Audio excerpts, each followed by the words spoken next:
Welcome to Living in Connection, where we explore the nature of physical and non-physical reality and what that means in your life.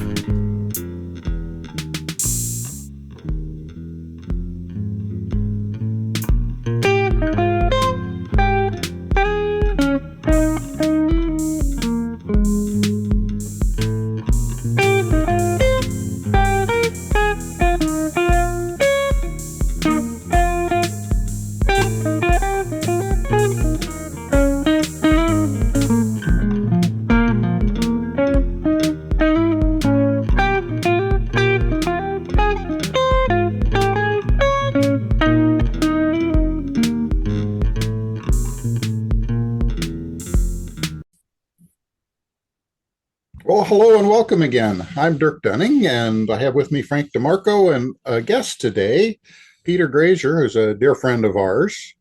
And he's going to be talking a lot about the kindness van that he had and the whole story behind that. So, Peter, why don't you start us off and tell us about what this was? Well, I'm wondering if folks are going to wonder how this ties into everything else you talk about that's out there and what have you. But They'll find it out. for me, yeah, they'll find out. For me, it does because it's been part of this education process that they have been giving me for the last 17 years, actually my entire life, but really beefed up after my first wife passed away, and I had this experience with a medium, and it just changed everything for me. And so I've been on this journey for the last 17 years. But uh, you specifically, when you contacted me, said, "Why don't you talk about that kindness van a little bit?" And it's a wonderful thing to talk about. So I'm happy to. Um, uh, do you want me to say anything more about how I came into you guys, or are we okay just moving right into it? Well, why don't we start with what the van was, and then we'll transition as we get towards the end of that to, how you joined us and how that all relates. Oh, that's fine. That's fine. Yeah, when I married my second wife, Nance, I'd known her for a number of years. My first wife, Barbara, and I used to hire her to do subcontract work for us, and so I'd known her for a long time. And never thinking there'd be a relationship, it ended up being a relationship, and we got married in 2013. And she started talking about something that she had done all her life. And to give you an example of what she did all her life, her thing was to she always wanted to be a fairy godmother. If anybody ever asked her what she wanted to do with her life, career wise, she said, "Well, I want to be a fairy godmother," and that wouldn't mean a whole lot to a lot of people, but to her, it certainly did. She was always very generous in terms of kindness. She liked to delight people. She had a business called Sense of Delight. She wrote a book called Sense of Delight. This was what she was all about.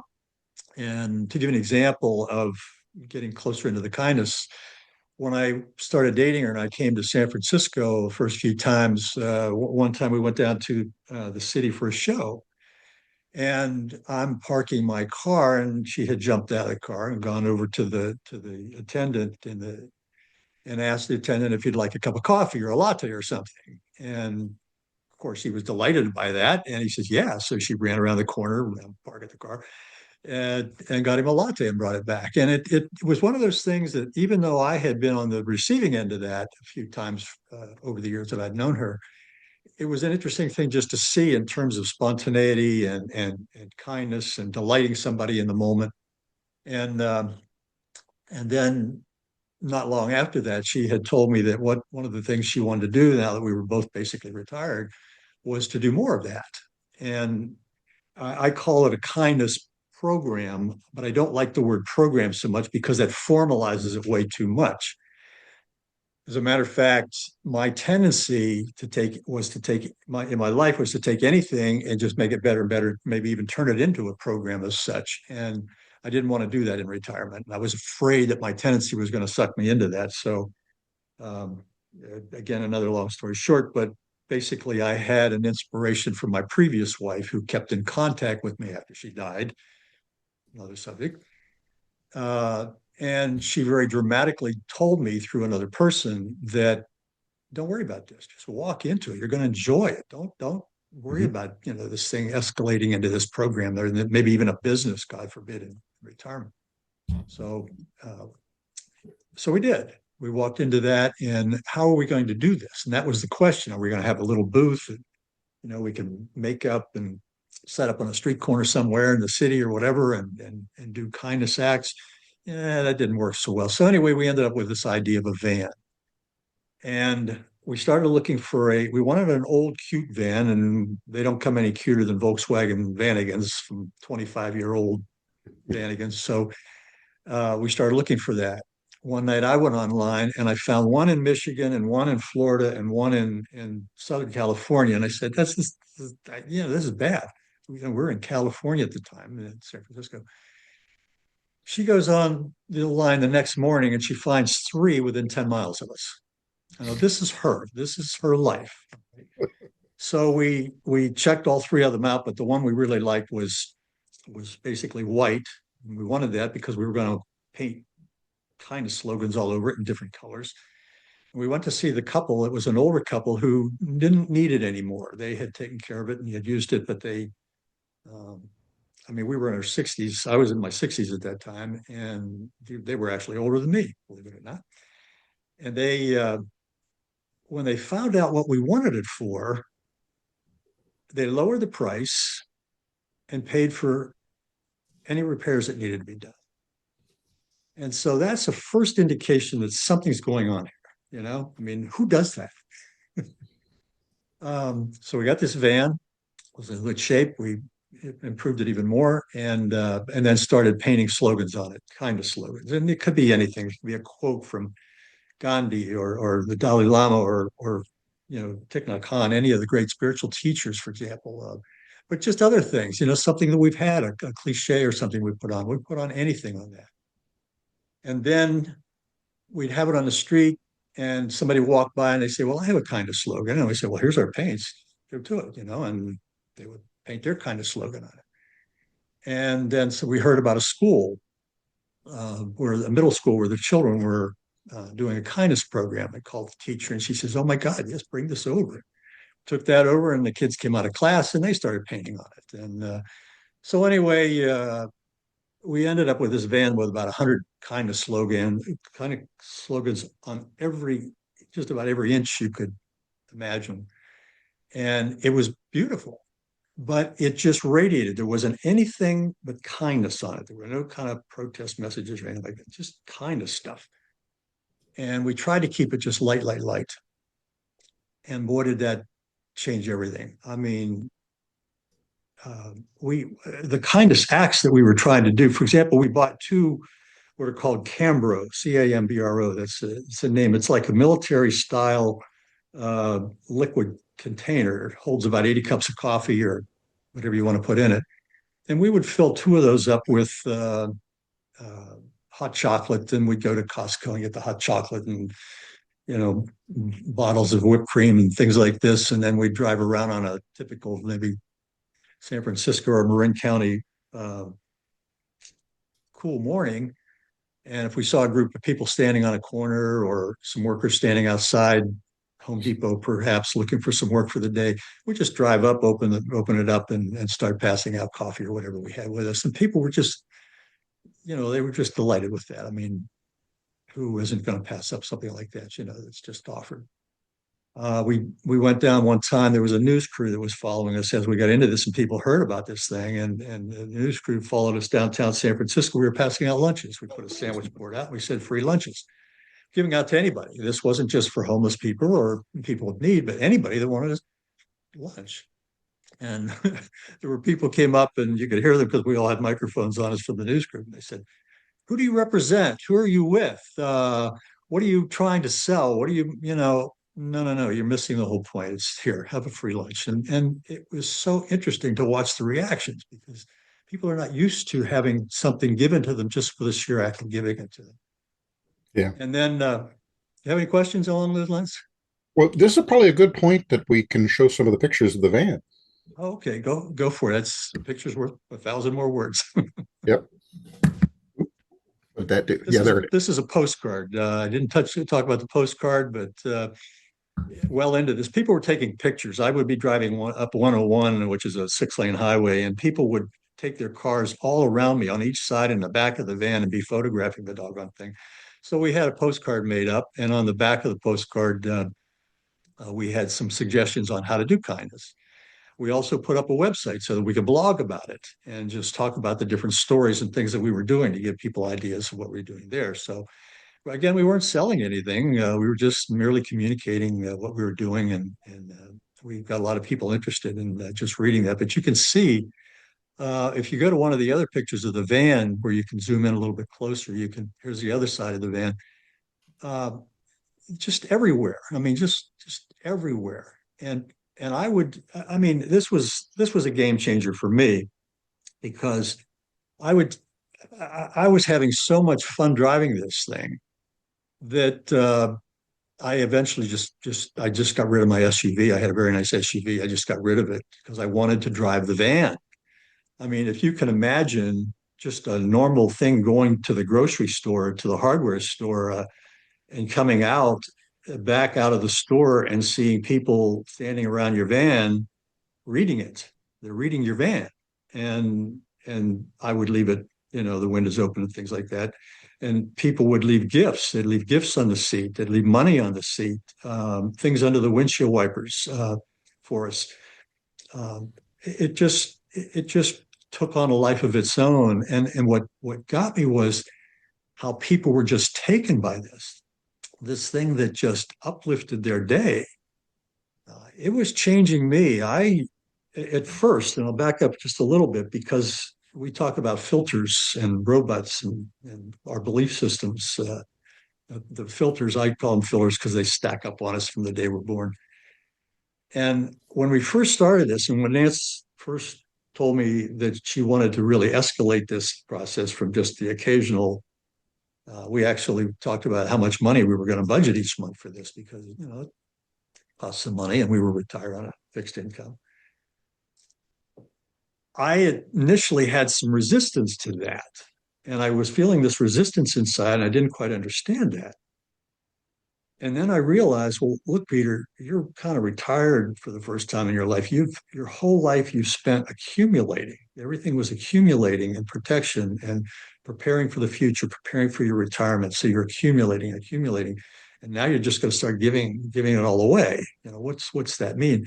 Internally, I was struggling with that just a bit, but I've got to tell you, that didn't last long because once we started doing this, and for example, on a more formal sense, maybe, or a little larger sense, she wanted to do something for the ladies' shelter there in Marin County.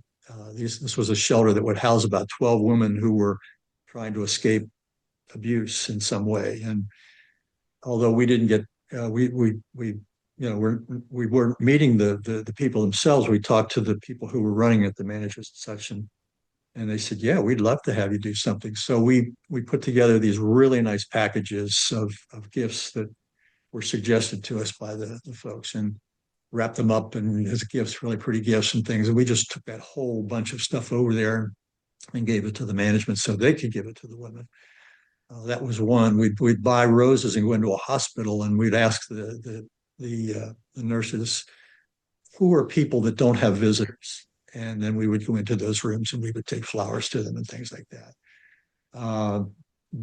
We go into the dollar store and bought 100 boxes of heart-shaped candies, Brock candies at Halloween or at Valentine's Day.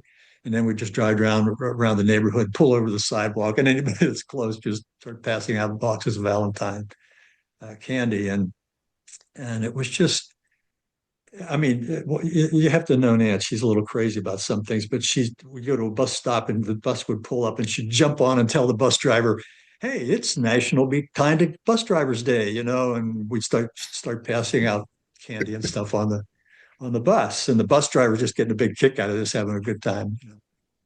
Now, Peter, let me ask. Go ahead. Question sort of out of left field, but it's been coming to me. Did you ever meet any negative reactions from somebody? The closest I came was at a gas pump. I was gassing up at a gas pump, and on the next bank of pumps, the next over, there's a guy looking at the van, and he's got this scowl on his face, and he's just looking at it. And I thought, because this was different, I didn't experience that, and I thought, oh, but what's going on here? and he was looking at it so hard, I knew he was going to say something. And so I finished pumping. I think he finished pumping. He was getting ready, and he looked at me. He says, every time I see one of those vans, they've got protest messages on it. Yours doesn't have any of that on it. his whole psychological state changed in that second, and it was all good. So I never did have a negative response. Another time, I was sitting in my favorite restaurant in Sausalito down there on the wharf, and by myself and having a cup of coffee, and a big guy walked in, big bruiser walked in, and just kind of announced to the whole place, "Is, hey, who has that van out there with all the words on it?" And, I'm sitting there saying, "Oh shit." I said, that's me. He says, "I want to buy you breakfast," and you just don't expect this. So what I'm trying to convey is that I was being taught.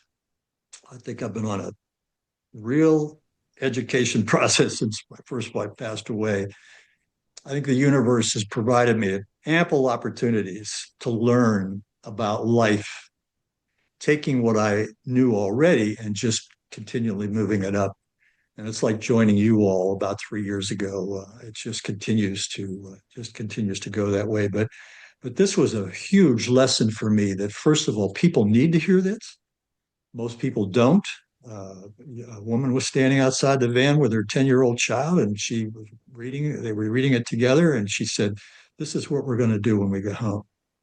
Another fellow was reading it and crying, and I came up and I said, "Are you okay?" And he says, "Yeah." He says, "My partner and I have been having a lot of problems." And he says, "I see something right here. This is what I'm going to do when I go back." You were being used as an agent for the universe. So Peter, whatever all I was a vehicle. I was just the vehicle to pass that on to people. That's Yep, you did, Frank. That's what you said. Thank you. whatever happened to the van and the website? The Nance and I could no longer afford to live in Sausalito and California, in that part of California. So we looked where we would more fit a fixed income budget. And we ended up buying a little house up by Big Bear, up in the mountains. Our house was at 7,000 feet in the mountains, a couple hours out of Los Angeles, and we needed to get a 4-wheel drive vehicle up there because if you needed to get to a major hospital or something, you needed to go down the mountain and such. And so we sold the van, and the woman that bought it promised me she would continue with that kind of thing. But it was a real heartbreaker for me, and still is to this day. I mean, I've got to tell you, I'm coming real close to painting up my Hyundai out here real soon, starting to paint it up. So we sold the van. I only had it about 2 years. I also made about 6 trips, and there were some pictures I sent you, 6 trips up and down the coast. No, I'm sorry, 9 trips up and down the coast of between California, Oregon, and Washington, just for myself. But each of those trips turned into a story into itself, in many stories along the way. So it was, I don't know, it's just one of the most incredible 2 years of my life. And the website, we just needed to move on. We were making many moves. There was a lot going on in our lives, and we just needed to move on. So we kind of disbanded the website. But for me, the major thing was the learning in that time, and the transferring and the elevation of me to a different thinking around how to interact with human beings. I mean, kindness, they don't have to be fancy things like we were talking about, or those kind. It can be simply walking down the street and smiling to someone. We don't do enough of that. When you smile to someone, you may change their day in a way that you just don't know. Part of what made me ask is I checked with the website if it's still up, and it's not. But what that also caused me to think is this is an opportunity perhaps for somebody watching to pick up your legacy and carry it forward. Well, people do this. It's beautiful. If you look for it on YouTube, you're going to find examples of this all over the place. And it's, I mean, this isn't unique to us for sure. I mean, there are a lot of people doing kindness acts, and again, it doesn't have to be formalized in any way. No, and it doesn't even need to be particularly ostentatious. I mean, saying, treating the checkout clerk as if they were an actual person rather than a part of a machine is a kindness in a way, and they do respond. And I like what you said about smiling. I know that about smiling to people on the street because people do respond to that. But the initial response is the great stone face. At least it is. If you were born in the East, that's what it was. You know, you'd walk right by somebody and you wouldn't notice. Well, and particularly at this time, and one of the things that hit me because we've been going through some contentious times here in recent years, and sometimes you just kind of huddle down. You say, "What the heck can I do about this? You know, is there anything I can do about it?" And yes, you can go and you can participate in a demonstration or something, and we have. But my feeling is that, and as I've come to understand this subject better from a spiritual point of view and what we've learned in the things we talk about, we carry this around. If we have this feeling inside, if we have a feeling of, I'll just say, if a feeling of love for other human beings inside, then everyone you come in contact with is going to feel that vibration. They're going to feel that. I mean, I've done a lot of this for years, as I've mentioned in the past, and my wives, both of them, would say, it's kind of crazy how people warm up pretty quickly to you. And I just recently had that happen again. My two brother-in-laws were here, and we went downtown in the Renaissance bookstore. I wanted to show them this place. That's not the kind of store they normally go to, but we kind of spread out. But after we were done, and I had gone up to talk to a man who was doing readings for people there, and started talking to him. And my one brother-in-law mentioned to me, he's kind of a gruff character, but a good guy.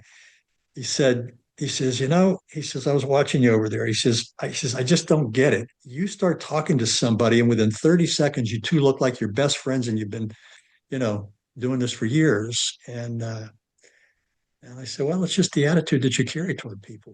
People pick that up instantaneously. So there's a lot of woo-woo in all this. I hate almost. Somebody told me the other day you shouldn't use that word, but I think we have to joke about it a little bit too sometimes and have fun with it. But it's I don't big. like people telling me what I shouldn't say. I'll say what you want to say. If they don't like I it, agree. they can find some other planet, right? Well, Dave, and for the benefit of those not here, Dave is another one of our people in our group that he has great jokes and things around that stuff that when people come up and ask what we're talking about, he says, yeah, well, sure, you can sit down and meet with us. It's fine, but you understand you may want to call 911.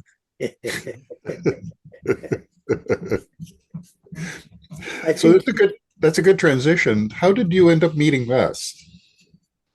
Meeting what? Meeting us. How did you find us?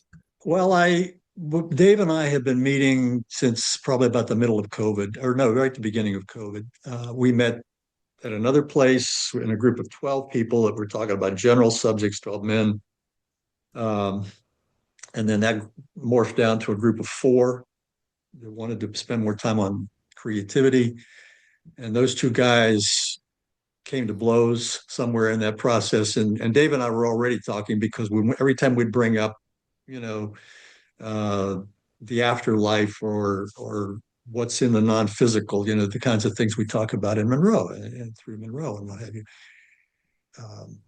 They always would change the subject. So Dave and I started meeting one-on-one about that, and being 2 engineers talking about that subject is kind of unusual. So we just continued meeting, and then we met for about 3 years. And then Dave says, you really ought to go to Monroe. And it wasn't like he didn't coax me, but it was the right message, right time. And so in 2023, in the spring, I went to my first gateway session. And then, of course, you all are Monroe. I don't know what you call yourselves. What? Veterans, survivors, maybe. Veterans. Anyway. Well, you've been there many, many times. You're part of the history of that place. I felt privileged to be brought into the group. I felt like a fledgling in there. And you made me comfortable. What's that? We've done our best to make you keep feeling that way. I don't feel that way so much anymore, but this group has been it's exactly what I needed at this stage. I've been trying to study when I had my powerful experience after about a year and a half after my first wife died. I wanted to understand is how does this happen? I mean, because it was such a powerful experience. He brought through so many facts that it broke through this engineering exterior, the filters that said, this can't happen. Within 10 minutes, he had me and she had me. And for the next hour, we had the most profound conversation of our 40-year marriage. And I walked out of there with so many weights lifted off my shoulders, healed in so many ways, ready to move on with life. But I needed to understand. I mean, the curiosity, the engineering mind wanted to know how is this possible? And that began my exploration. And I'm not a book reader, as you all know. Crazy. I'm surrounded by people who read books all the time. I grew up in a family of people, book readers, and that wasn't the way this one was to learn. And so the universe instead has just given me enormous, powerful experiences, many, many experiences. So it's been an experiential, which was always the way I learned best. Experiential learning here. And I don't know where I was going with that. I went back there and I was leading to something, which I don't remember now, but well, one of the interesting ironies you brought up that, the perception is that engineers would not be involved in this sort of thing. And the reality is quite a bit different than that. The Monroe Institute is an odd place that attracts a lot of different kinds of people, but one of the things it attracts a lot of is engineers and science types, which is rather fascinating to see. My introduction at Monroe at my gateway voyage was arriving late because a hurricane had diverged my plane north, and there's a long story there. But as I walked in near midnight, a lot of the group was still sitting down in the Fox Den chatting. And I was absolutely enamored because here was this, turns out it was a gentleman who was a particle physicist having this animated discussion with a New Age witch. He's talking quantum mechanics and she's talking New Age, and they're in fervent agreement. But this is my kind of place. Yes, absolutely. This is, oh my goodness. As you both know, engineers do very well at Monroe because they want something that works. They don't want theory. And Monroe is not about theory. It's about what works, about showing you. Well, the fact that he was basically a sound engineer and it was experimenting with sound that kind of took him into his out of bodies and wanted to understand that. And then beginning, once he was comfortable with it, once he realized after he went to psychologist, psychiatrist, and had a physical through his family doctor to make sure he was okay the first time he went out of body, the first couple of times actually, thought he was going crazy. And they said, no, you're just fine. Then he began to study it. And what I appreciated was when he began to initiate his own out of body experiences and venture further and further, that he kept copious notes of each time he went out and was able to use those notes in the production of his three books eventually over the years. That for me was very useful and very helpful. And I think someone who's interested in the study of something and really wants is really going to dive the way he did. So I give him a lot of credit there. I kind of took you away from your discussion about what happened after Nance died. Was there more there you wanted to share? Barbara died. I'm sorry, Barbara. Was there more that you wanted to share there? I mean, the learnings. I mean, when somebody that close to you, we didn't have children. She was my best friend. Yep. Died in my arms, took her last breath in my arms. I mean, even in that moment, the universe and she was giving me a tremendous education that was beginning and to understand that and an impetus to know more. That's a profound moment. It's one of those profound experiences you have in life. But it launched me into this quest to understand more about it. And so I couldn't pick up enough books. So that's what it we kind of launched when I said I don't read books. Well, I had to read books. I had to understand what's going on. What is this communication process about between us and the non-physical, and how to do that better. I knew they could hear us, but I wanted to hear them better. And so that was a large part of what I've been studying over the years. Yes, sir. what you said earlier, I should have mentioned, as you know, you can be awakened by yourself, but it's harder to go on by yourself. Having other people makes a huge difference, and you It can't sure get that does. from reading, and you It can't sure get it does. from theory. Yeah. By the way, we've gone about half an hour. We can go as long as we want. Okay. Just want to give you Yeah. a time check on it. Go ahead, Dirk. Well, I think there's more here to mine because we're now hitting the transition to how you ended up joining our smaller group of Monroe graduates and others who've been working with Frank's version of intuitive link communications, which isn't channeling, but distantly similar, perhaps. And I was curious. Go You ahead. want to make this a whole nother program? We could do that. Actually, that's a good idea. Yeah, Why don't we go ahead and wrap here? Peter, is there more that you want to finish with? And then maybe we can start again and go into the next segment.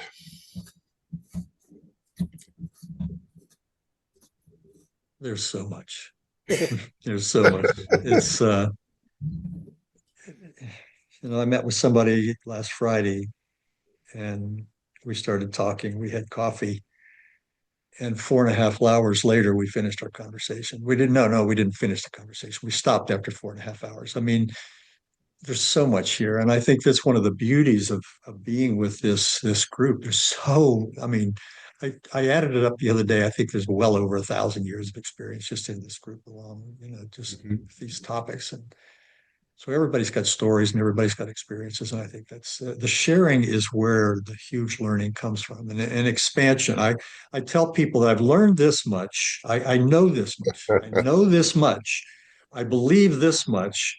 And then I can't make my arms wide enough to talk about the rest that we talk about and think about and try to understand, because it's a huge, huge subject.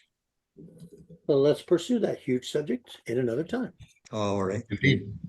So we'll call it for a close here, and we'll be right back. Thank you all. All right. If you enjoyed this episode, please press like. Please press subscribe to stay informed of new episodes as they appear.